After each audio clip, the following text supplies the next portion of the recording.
Les voy a proponer una interpretación en 3 ejes, 3 análisis, y esos 3 análisis son un eje dramático, dramatúrgico, que tiene que ver con la historia, con los personajes, y cuyo tema central sería el tema de la verdad y de la mentira. En el eje de lo fílmico, tiene que ver con la trascendencia o con la inmaterialidad o con los entes o seres que pueden ser no humanos o no materiales. Y por último, habría un tercer eje que sería el psicoanálisis del autor. Es decir, qué se puede interpretar del autor de la película a través de la obra, ¿no? Y en este caso, el gran tema creo que es el disfraz. O sea, lo que el autor le interesa a través de la obra es disfrazarse, es explorarse a sí mismo, pero con un disfraz, ¿no? Y en este caso propongo 3 tipologías, sobre todo de artista, enfrentadas, muy diferentes, y en el fondo no estoy en ninguno y estoy en todos, ¿no? Lo que define en sí mismo un psicópata no es ninguna declaración que ellos hagan de sí mismos, sino sus comportamientos, especialmente sus comportamientos destructivos.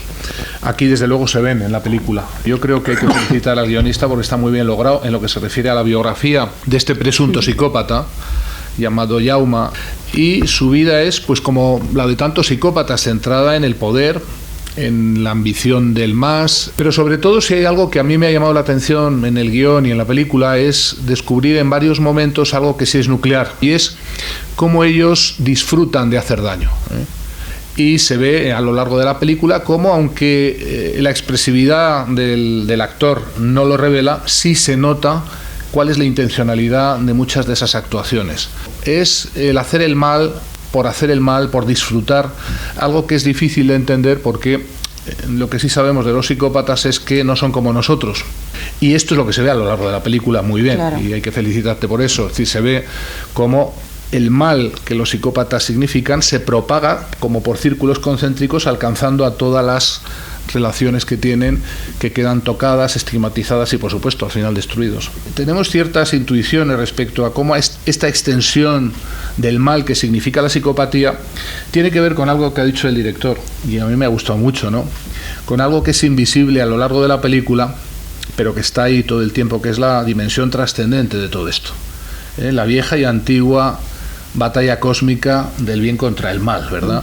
Y cómo el bien se puede realimentar de muchas maneras, pero el mal también se va convirtiendo, se propaga, por el efecto de lo que denominamos en psicología la socialización en el mal. Es curioso que en el personaje de Jaume se producen, vamos a decir, 2 problemas. Desde una perspectiva de análisis moral, un rechazo, pero al mismo tiempo también una fuerte adhesión, de tal manera que hay muchos instintos de Jaume que tengo que confesar que están en mí. Y incluso me acuerdo que trabajando con Joan Botey, el actor, había escenas, al no ser actor, que le daban muchos problemas. En cambio, la escena que a mí me daba un poco pánico, y la llevamos hasta el final, que era la célebre escena del hotel, ningún problema. Incluso cuando yo mato a un personaje, hay una pulsión de muerte ahí. O sea, quiero decir que la crueldad del personaje me habita y perturba.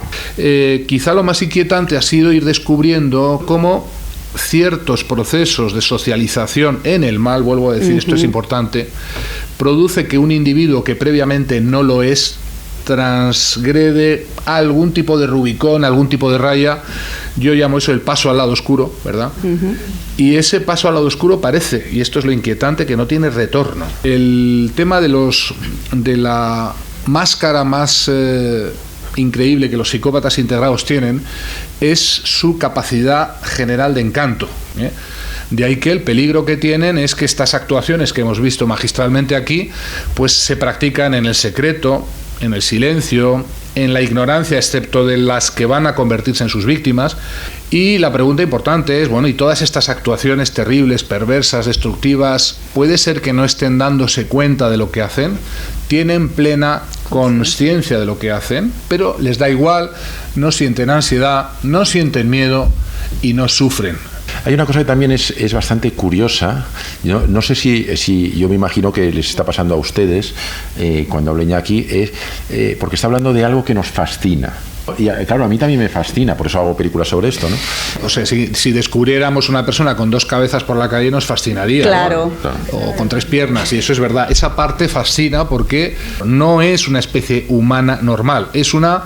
Yo he terminado pensando que es como una mutación, pero una mutación que puede ser sobrevenida, no es genética, no es innata, ¿no? O no solo es innata. El personaje de la película, un hombre de éxito, un hombre hecho a sí mismo, que viene de abajo, del barro, de prácticamente la inexistencia social, es un ejemplo de cómo ese cóctel de poder, de fama, de notoriedad, de celebridad, es muy peligroso. El personaje del director en una película está dirigiendo, por un lado, todo el equipo artístico, que son los actores, que tiene una psicología muy particular y que cada uno tienes que adaptar para que hagan una serie de cosas.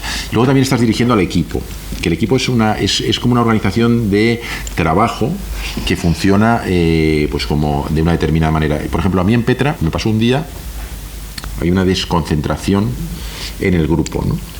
Y en ese momento yo hice una cosa que me dolió hacerlo y tal. Pero eso te descarta como psicópata. Eso me descarta. Si te dueles, que no lo eres. Pero la praxis es dura, cuidado. Entonces el grupo está desconcentrado y entonces yo, para centrar al grupo, elijo una víctima y a ese le voy a pegar una punzada delante del grupo. Y eso va a resituar al grupo. Necesitabas un chivo expiatorio para rehacer el orden una vez que se te había desmandado. Lo mismo que el profesor al que se le desmanda la clase, desgraciadamente, selecciona un chivo expiatorio y retoma el control. Gracias a todos y feliz Navidad.